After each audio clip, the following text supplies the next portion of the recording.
I'm on. Okay. Well, I'm Chuck Pinkowski. I'm from Memphis, Tennessee, and I'm an independent consultant in the hotel industry. I'm not an architect or a designer or a general contractor or a designer, but these folks are. So welcome to the session on tourism and Tupelo. And in the next 10 seconds, anybody who moves up here to these 3 open front row seats gets a free franchise for Hyatt. 10, 9, 8, 7, 6, 5, 4, 3. Billy, you blew it. You had the opportunity. No, this session, it's not on tourism in Tupelo. It's on design and construction. So I'm presuming that you folks are interested in design and construction. Raise your hand if you're interested in design and construction. Most of them are. We got a good audience here. Okay. So as I said, I'm an independent consultant. These people are the experts. And since you want to know something about it, their job is to make you more intelligent when you leave than you were when you came in this room. And I'm going to let them introduce themselves and tell you who they are and what they do.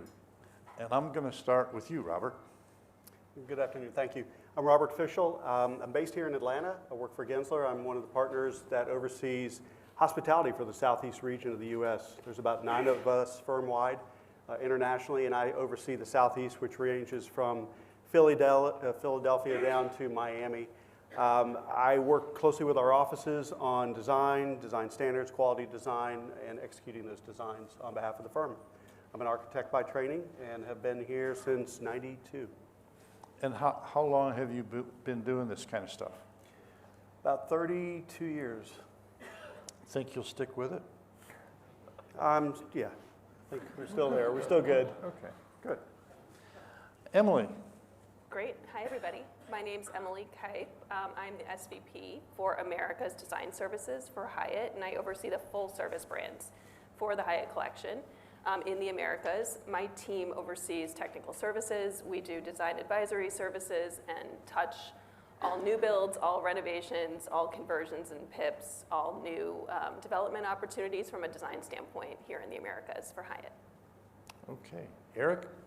My name is Eric Collin. I'm the owner and president of Firma Construction, a company that started back in 2003. We're headquartered in Florida. We have offices in Atlanta as well, and we are general contractors with a heavy focus on hotel projects. We're licensed in 17 states, and we cover essentially the southeast United States.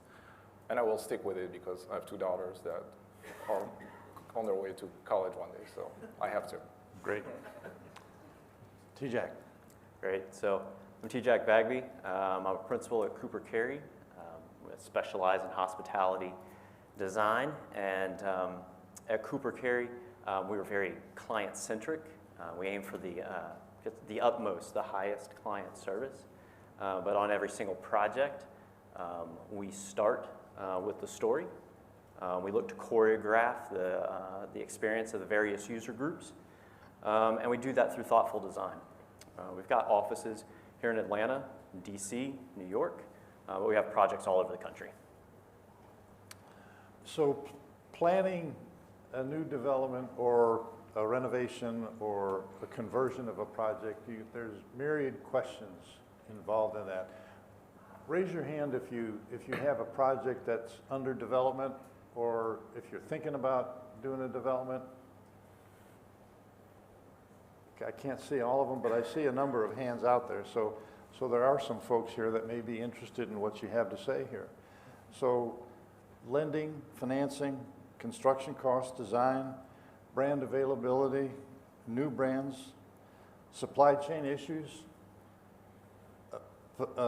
prioritizing resources, what's the life chain issues on a project, emerging trends, all of these issues fall into play in doing a development or renovating a project or doing a redevelopment of an existing building. So I'm gonna be asking these folks some specific questions, but I know that you will have some questions as we go through this process. So if you do have questions as we're going through our conversation, please raise your hand. I don't know, do we have anybody in the back of the room there with a microphone? We don't? So just raise your hand and I'll acknowledge you and just shout it out so that we can ask your questions as we go through the process here. So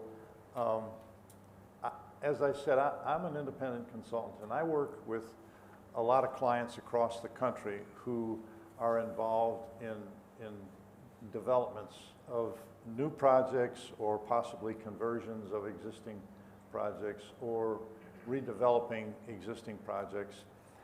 I have clients fall into two kinds of categories, basically. One, they may be very experienced clients who own and operate properties, and they've got developments that are underway, and the project is underway. They've got a brand, they've got their architectural work done, and they know what they're doing, and what they need from me as a consultant is a validation. Are they doing the right thing? Are their numbers good? Do we agree with what their plan is? The other client is somebody who maybe has a site, a piece of dirt, and they know they want to do a development, and they need help figuring out what it should be. And so that's kind of what we're going to talk about here, is that type of a development. So the first thing you got to understand in that kind of a project is what's the market that it's in and what kind of product would fit in that market. You know, how big should it be? Who's the customer that it's going to serve? What type of facility or product should it be? And a brand is going to help define that. So Emily Hyatt has done an outstanding job over the years of developing brands, identifying them, and working with your clients in that effort. And from a design standpoint, and from building those relationships, talk to us about how that works from the Hyatt side of that side of development and design. Absolutely. Well, I think that, as you mentioned, we were going to take our cues from a brand standpoint, from the neighborhood a project might be in, the size a project wants to be, what the potential rate for a hotel is. But we have a number of brands that will fit a number of different situations, from Hyatt Place all the way up to Park Hyatt, again, depending on what the financial projections, what the investment that makes sense for a particular project is. What we would do is take a look at the development approach for a particular site, the financial goals, the overall size of a project, the location, and we would match that from a development standpoint with one of our brands, which each brand has certain guidelines surrounding what's the neighborhood requirement, is it an A location, a B location, what type of investment is involved in doing a brand, and then we would give some advice and some guidance based on what the goals for a project are from any developer or owner that would like to build a hotel and what their end guest experience is going to be. And I guess that's how we would start to select a brand. And then, of course, responding to any of the design considerations that come up for any particular brand based on what the brand tenants are, what the development approach is, and where those guidelines sit for each of the brand collections.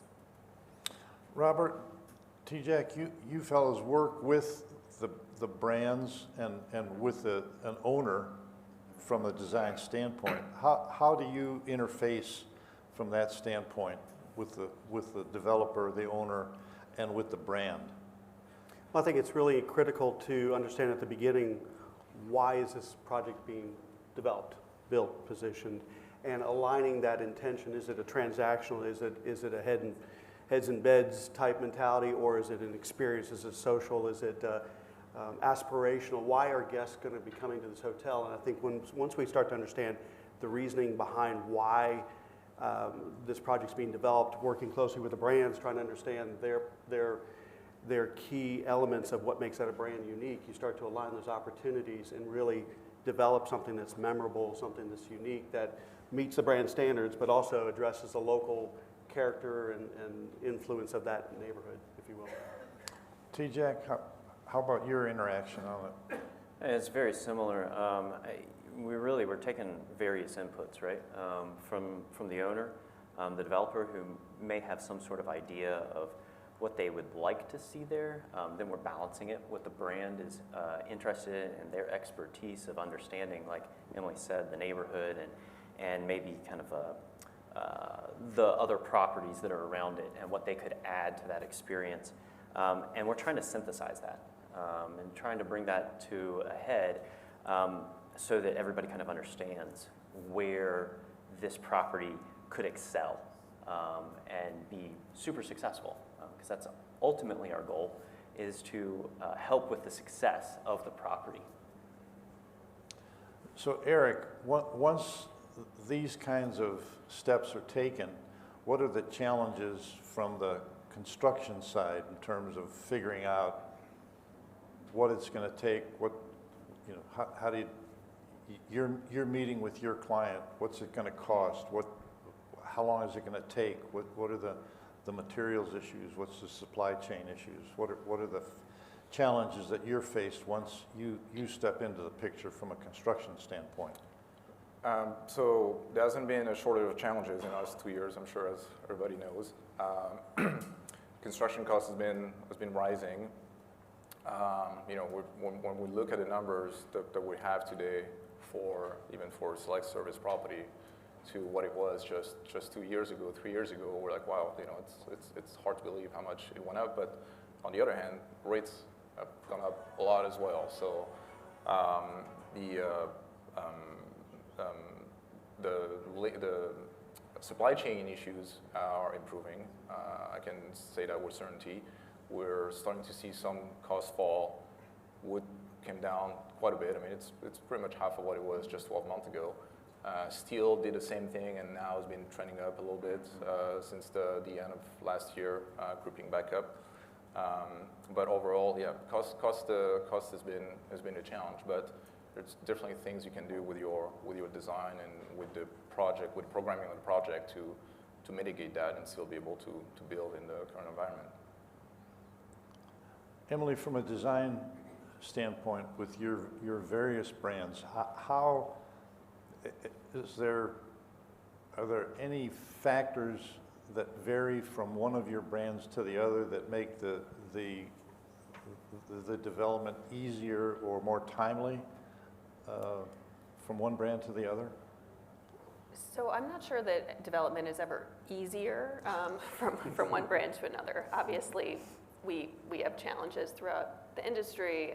You just mentioned some of them from a development standpoint. Certain brands have different programming requirements. So I would say that in some cases we have a different level of fit and finish, obviously, for brands that are more in the luxury tier versus programming requirements that we would need to have in place, especially for lifestyle hotels or for hotels that are meant to be the center of a neighborhood or really speak to a guest experience in a certain location that requires certain things like a rooftop bar or other specific programming elements.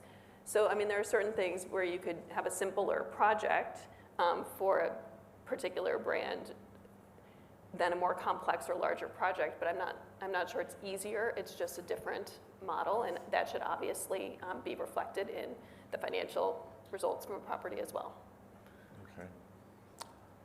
Robert, what's been the greatest, I guess, the greatest challenge or change over the last couple of years in terms of design that you've dealt with from your perspective? Well, I think leading up to the pandemic and through the pandemic, it's been a really interesting, challenging, but very exciting time because the norm has changed. A lot of things have upset, you know, through the pandemic, and even the shift to a lot of generational priorities have shifted. So guests are looking for unique experiences. They're not looking for the cookie cutter the same in every city, every location. They're now looking for unique instances, unique experiences in those. And I know experience is something that we're probably all tired of hearing about, but it's really aligning what the guests' expectations are with what their intentions are of the hotel, and finding those opportunities to create those unique experiences. So whether it's something that is an educational opportunity like a surf hotel down in Costa Rica on the coast where you want to go down there and learn and better yourself, or it's I want to be embedded in the local neighborhood of Atlanta and learn about the music scene or learn about the local culture from within that hotel, or it's an extension of the neighborhood. The hotels nowadays, how do you leverage that space to be more than just eat and sleep, but now it becomes an extension of the neighborhood, whether it's through working space or music, the coffee bar that turns into a great cocktail, coffee bar to a cocktail at the evening, or a rooftop bar. Those are, it seems like the design opportunities have opened up to anything, and you really have to dive into the local community to find things and those design opportunities and pull them out and really figure out how do you tell that story? How do you really position this property within the brand standards through that design criteria, but then make it unique to that space that it becomes very memorable. And so it's not only impacting daily rates, but also social media and clicks for that hotel. Your lifestyle brands, Emily, speak to that experience a great deal, as opposed to your full-service convention hotels, or even the Hyatt Place, the Hyatt Hotel. I mean the Hyatt houses, but your lifestyle properties tend more towards those experience type properties. Is that not true? They do. We certainly want to highlight the location, particularly for a lifestyle property, for our timeless brand collections. In some cases, you end up with a product that you would like to be more consistent from property to property, so you really know where you are. You have a level of expectation of quality that you're going to get in a certain property. That being said, I don't think experience is limited to lifestyle brands, and I think in every hotel of every genre, a hotel like this, a hotel that is a convention property, you still need to have an experience and a pull from a local lens, from a great food and beverage standpoint, to provide a great room experience where you can really get what you need in that room, and also by providing space for all of us to connect with one another. You mentioned the food and beverage experience. I mean, that's something today that is really becoming more and more a feature. I mean, an emphasis in the overall design of a property, isn't it? Regardless of the brand or the independence of a property, it seems like that's trying to become more and more of the feature of an experience. And previously, a hotel restaurant was a non-entity for many years. You'd stay in a hotel, but you would always look for someplace outside the hotel for your dining experience. And today, the development of a hotel is trying to make that the experience in the hotel. Is that not true? Yeah, they've become the destination now. They're really right, an extension of the community. I don't know how many of you heard our keynote speaker at lunch today talk about her development of Salamander, which is totally an experience of a property. But when she said, when she got to this, how amazed she was when she got to this 50-year-old hotel here, I thought that was really something for this person who has done what she has accomplished, and her hotel company and the experience that her properties bring to the table. And yet she comes to this 50-year-old hotel and she's amazed at the experience of this property. I thought that was really, really something. So yeah, I guess, here's a 1,600 room convention hotel. That is an experience. And the elevator ride from the 46th floor in that glass elevator that really takes your breath away in some respects. And the 1967 Hyatt Regency on Peachtree did the same thing 50 years ago. So yeah, that's an experience. And yet today, we're doing the same, trying to do the same kind of thing. It seems like a resurgence of people coming to hotels for entertainment and them being the place to be. This was something you saw in you know, the 60s and the 70s, and then we went into a period of hotel restaurants being a little bit more generic, and I think that we're back to really prioritizing those places we can all get together, prioritizing the great experience, the great food and beverage that is available, and every hotel needs a great place for a drink and a bite. So what makes one design more successful than another?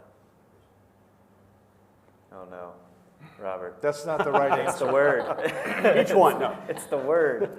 Oh no, we've been joking about the fact that authenticity is just so, it just keeps coming up in all of these panels and all these discussions, right? But I do think that there is something, again, that experience that grounds it in a place that makes it unique.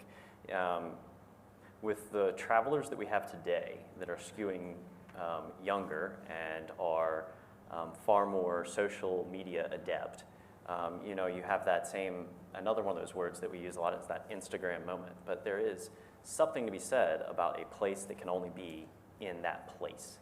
And so for that experience to occur and for it to be able to occur nowhere else. And so you actually, from a design standpoint, you have to look for those cues.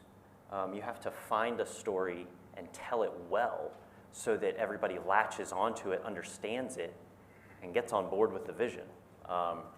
From a F&B standpoint, we saw this trend coming. We actually joined forces with the Johnson Studio, which was a firm that had a 30-year basically built up expertise prior to joining our firm that we were able to build on. And so they're part of us now and are doing amazing things. Like if any of you can get a reservation at the Garden Room at the St. Regis, while you're here, it's an experience like no other. It's like tripping into Alice's rabbit hole. It is phenomenal. Or if you end up at Colony Square at Rumi's Kitchen, it's another award-winning design that's beautiful and the food is delicious. I would say the experience is the challenge, and every property is unique.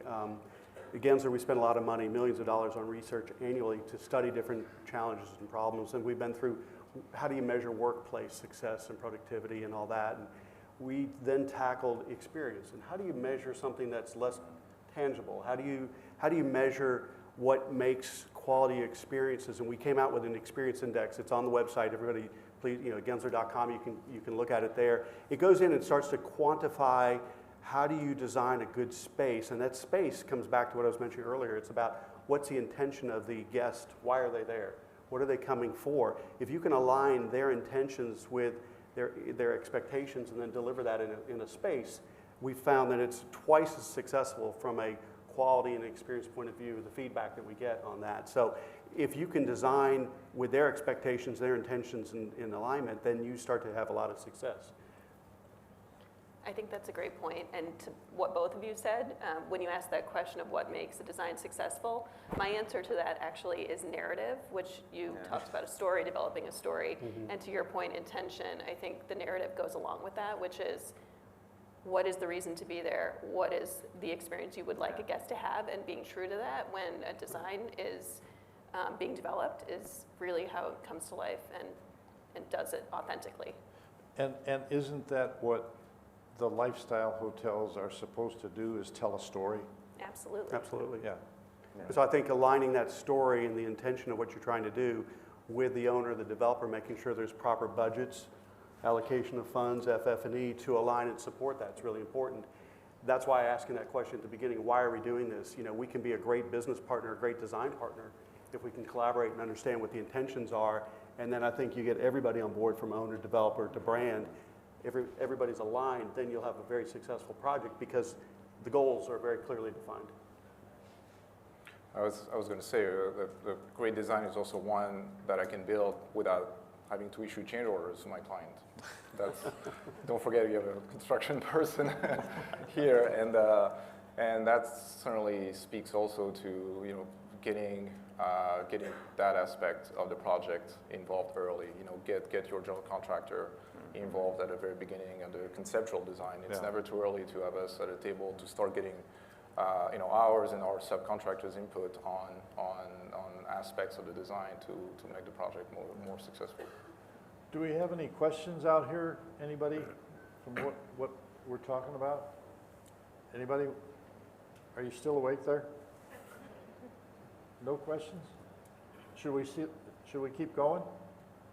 Okay. Eric, what's changing since the pandemic in terms of construction cost, other than interest rates going up and financing getting a little tougher?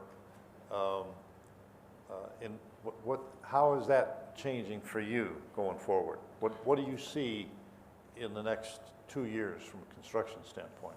Certainly seen a change in some of the projects that were being built. Again, the South in general is very strong. There's still a lot of new projects being pushed through, and despite the financing challenges, I mean, we broke ground on new projects in Georgia and Florida. Last month, we started three projects in those markets. Now the nature of the projects have changed a little bit. I think because of the rising construction costs, even in select service properties, I'm seeing an increased room count. We're building right now a 166 room Fairfield Inn. That's a pretty large size building for Fairfield. I'm seeing dual brand hotels with 155, 175 Hilton Garden, Home 2 suites in Savannah, for instance.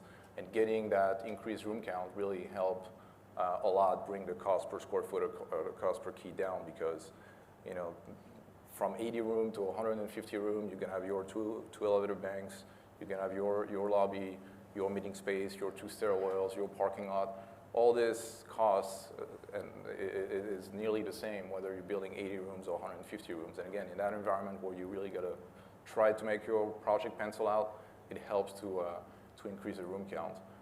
The other thing that we're not seeing much at all in the last 2 years are PIPs and conversion of properties. I have in mind. You're not seeing? We're starting to see. We were Oh, not you're seeing starting that to in the see last that. 2 years. A lot of that got deferred. Hotels were having a tough time. Brands were being forgiving, and that's changing. And we're seeing a lot of that picking up. I mean, we're seeing new brands designed for that purpose, and the purpose of converting and not new build. So I think a lot of people in the industry are preparing for that and that increased activity. So again, I think there's a lot of things, a lot of projects are still happening. Might have to think about them a little bit differently so you can make them pencil out in this environment. Well, let's talk a little bit about the dual brands, and that's something that started, I don't know, 12, 14 years ago maybe, and there's been a lot of morphing, let's say, that's happened with that in terms of design and efficiencies, and you both, Robert and T-Jack, you've been involved in a number of those projects. Yep. Emily, out at the full service properties, you don't have. We don't do as much of the dual brands. We do some in our select portfolio. We have a Right. couple of projects that are in the works where we're looking at combining a full service property with one of our select brands. So they're out there. We're doing a lot more complexing or building kind of hotels that are efficient and can work together within the collections, like the Memphis development of Hyatt-centric Memphis and the Caption Memphis, for instance. But not in the same structure. Not in the same structure. But what are you guys seeing in terms of the trends and how that's changing and the efficiencies from the dual branding product? Well, I think a while back, it seemed to be how do we complement two different price points, extended stay maybe with select service. It seemed that they started to blend together, and that's dangerous from a brand point of view, right? You start to lose the definition of those two. But we've seen some evolution recently where you're folding them into more mixed-use projects, so it's a new version of a dual brand, if you will. They may be in a similar development, but you've got retail, you've got an entertainment facility, there might be an office space in there. And so they're actually able to leverage some of the benefits of a dual brand in the larger development from loading docks and services. Yeah, certainly. I mean, you used to see that the registration desk and those lobby spaces were completely separate.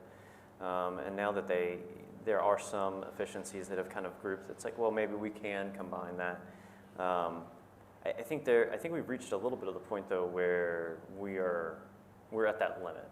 I think the dual brands primary benefit is that kind of back of house and shared spaces that you can monetize and reap the benefits of. But at the same time, you're, as Robert was saying, you're going to start to blur the lines too much, and we've got to kind of have to move beyond that. Some of the projects that we've done, whether it's the dual brand in Lake Nona or the one in Columbia Place in DC, or Hyatt House, Hyatt Place in Charleston, you can kind of track some of those, that evolution. But we've kind of hit that point, I feel like. There are some instances where it can be mixed in with other uses, but you're still dealing with the same kind of general idea of these two entities that share some services, but I don't know if we have too much far to go on an evolution standpoint for it. Well, so. I think what you are also seeing, we've seen recently, is some of the crisscrossing on chains. So it may not be a Hyatt Place, Hyatt House, but let's put a Hilton and let's put a Hyatt or a Marriott and a Hilton. So you're starting to see, whether it's vertically stacked or horizontally, where they can differentiate and maybe go back to brand loyalty. It's not extended versus select or full service versus select. It's a Marriott and a Hyatt product. Super complex. We talked this morning, in your absence, about the project in Chicago. That's I think it's three brands, but different companies. There's a Hyatt and a Marriott and a Hilton. It's on Michigan Avenue. That's three different brands, but two different companies in the Mix. I'm sorry? I'm not familiar with the project. It's not in my Okay.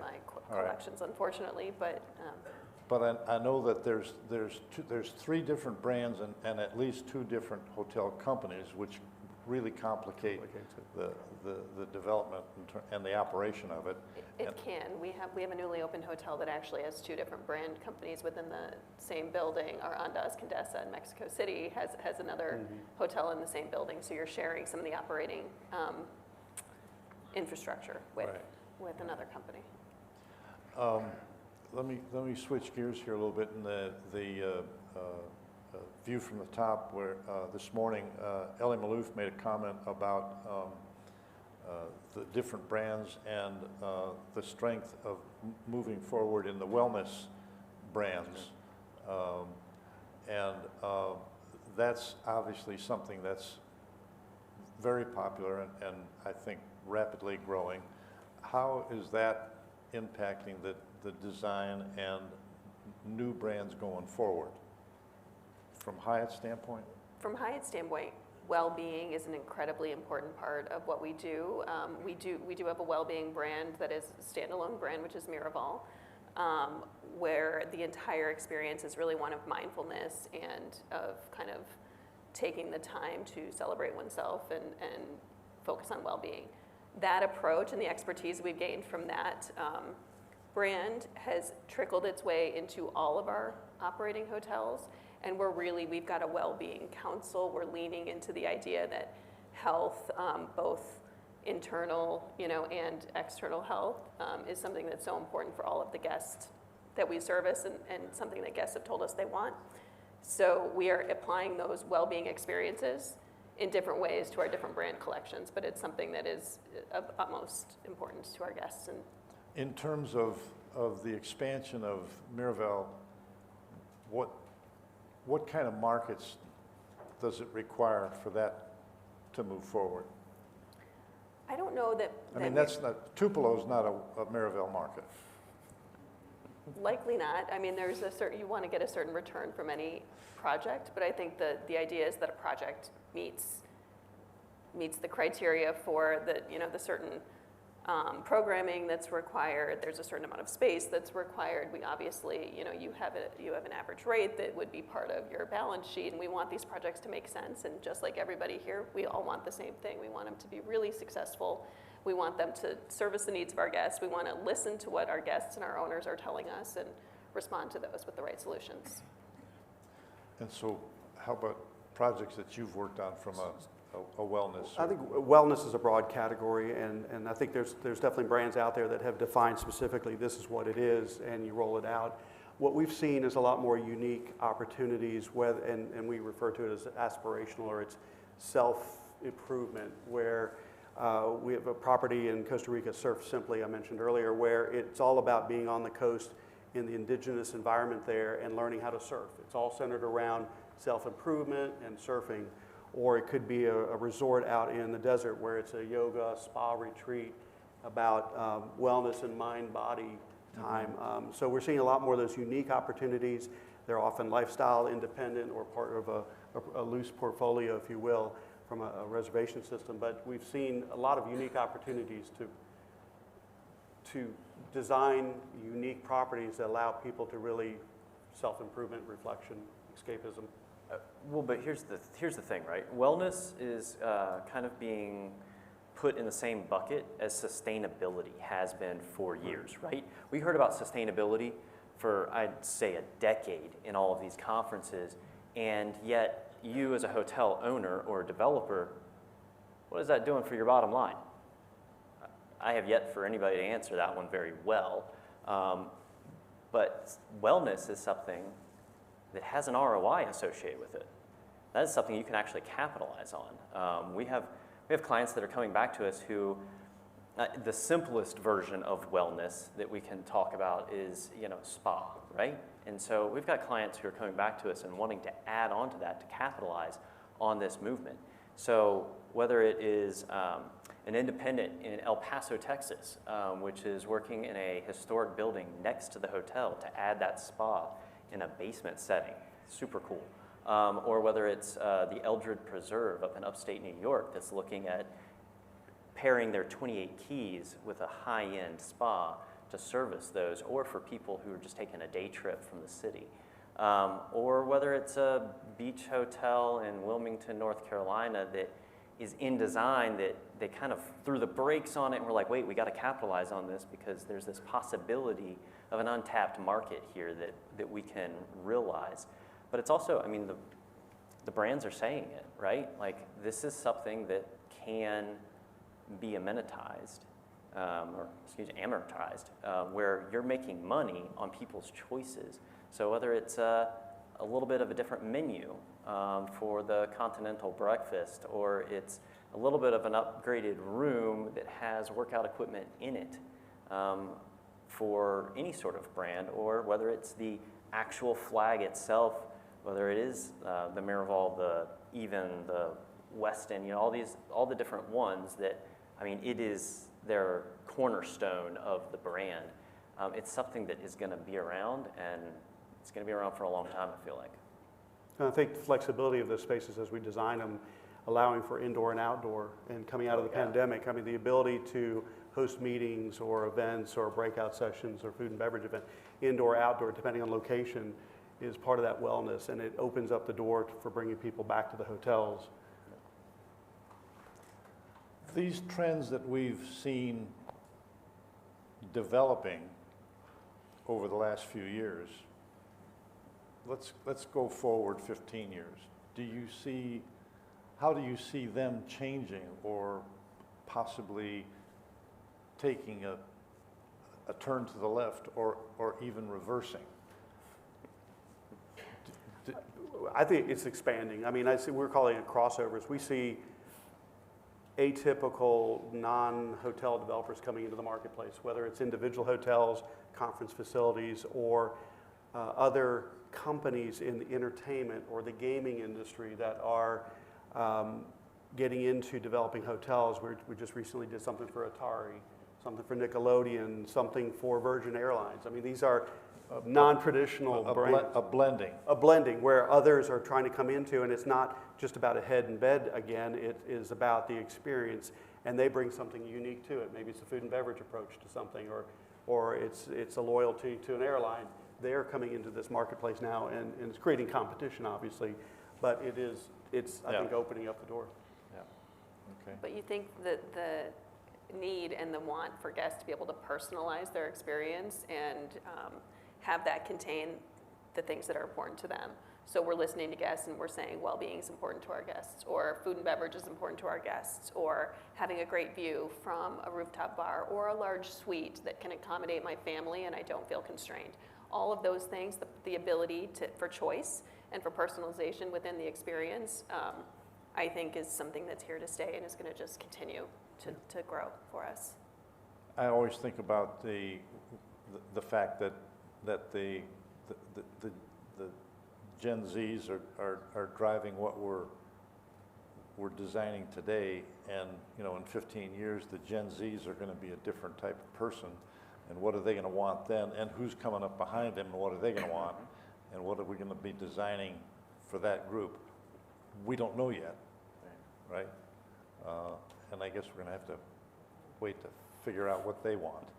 We don't, but if I may, I think a big lesson from the pandemic, and for those of us that were that's in the general session with the economists yesterday, we've seen that when everybody was in lockdown, retail sales were shooting up, and that created all that pent-up demand for that experience, and today that's the strength of the travel industry, and that's what's creating our resilience. Is that we're experience centric, and that's going to be there to stay. People are less attached to going to the office every day, like the way they work, the way they travel.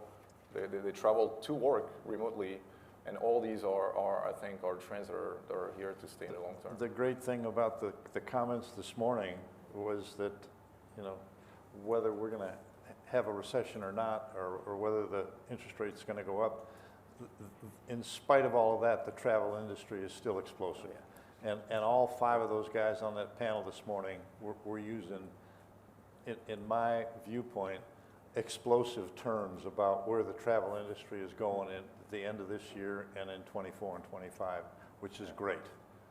It is great, because if it was back in the older days where industry is slowing down, everything's slowing down, and it just strictly correlated, and there's not much that you can do about it. But now with that experience, it's actually a huge trend that exists for our industry. Exactly. And we don't know necessarily where we're going, but I think it is smart to plan for that flexibility, whether it's spaces for indoor and outdoor meeting spaces or food and beverage venues, infrastructure, making sure you get the latest technology in place. You may not leverage, and we don't know what that technology is going to be next year because it's out of date tomorrow, right? But getting the infrastructure in place so that we can use that for the guest rooms or for hybrid type meeting spaces that will evolve.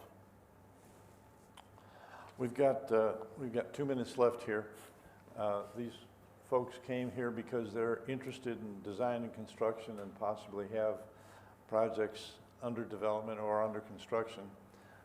And you folks are the experts. So one last question here. What would be your one piece of advice for them going forward in terms of design and construction? And let me start with you, Robert. I guess I would say, and it's been a theme throughout the conversation, I mean, design matters. I think design has a huge impact on the experience of those hotels, creating the unique opportunities. And I think as developers, owners, you need to think of your design partners, as collaborative partners that have an interest in your success and the business of that. So let's work together arm in arm and not just execute a building, but how do we create something that's memorable that will not only drive rates on a daily basis, but also create something that's long-term from a memory and a social point of view. Those impacts, those photographic Polaroid or Kodak moments, do make it out there, and the social media is a huge part of that will bring business back. So I think design is important, and we need to budget accordingly and support that process. Emily? So I have a version of a similar answer, but a shout out to my design brethren here. I think using a great designer and getting that selection right and getting the right narrative is the single most important decision that you'll make when developing a project.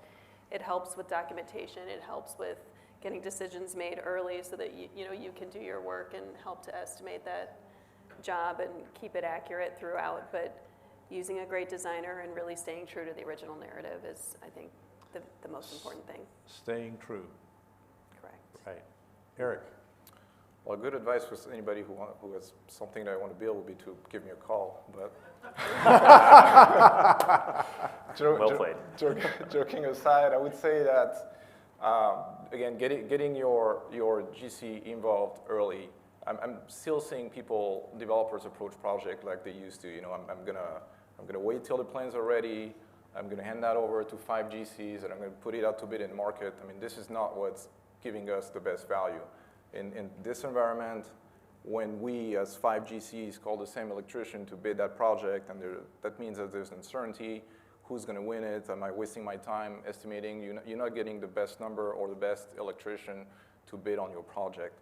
I know it can feel like getting married a little too early when you bring your GC too early and you want to keep it for later so you can negotiate a best deal. Don't do that. Negotiate your general conditions, your overhead, your profit, the fees with your GC up front. And once you're satisfied with that, just have them on board for the ride. And we can bring suppliers and subcontractors input, things that are 52 weeks to get. If we specify them differently, if we tweak them a little bit differently, we can shrink that timeline. So again, you're not getting the best value when you're approaching that way. So that would be my advice, regardless of who you work with, is to bring them early. TJ. So I'm going to say some of the same things, but a little bit differently. It's draft season, right? So what you need to do is you need to build the right team. So that's everybody from your zoning lawyer to your designer to your GC. I mean, all of them. Every single piece and part of that team is critical. And the sooner you can get everyone in the same room at the same time, you're going to have less issues. You're going to have more productivity. You're going to actually reap the benefits cost-wise over the long haul. Even if they are more expensive up front, you're going to deal with less on the back end with construction and operations. And ultimately, your project's going to go more smoothly. And obviously, no one wants more headaches than we already have. And so it is one of those things where you get the right people in the room for the project, and you're setting yourself up for success. So draft the right people. Good point. Great. Well, thank you folks very much. I hope that you as an audience learned something here and help me thank these people for putting on a presentation. Thank you. Thank you.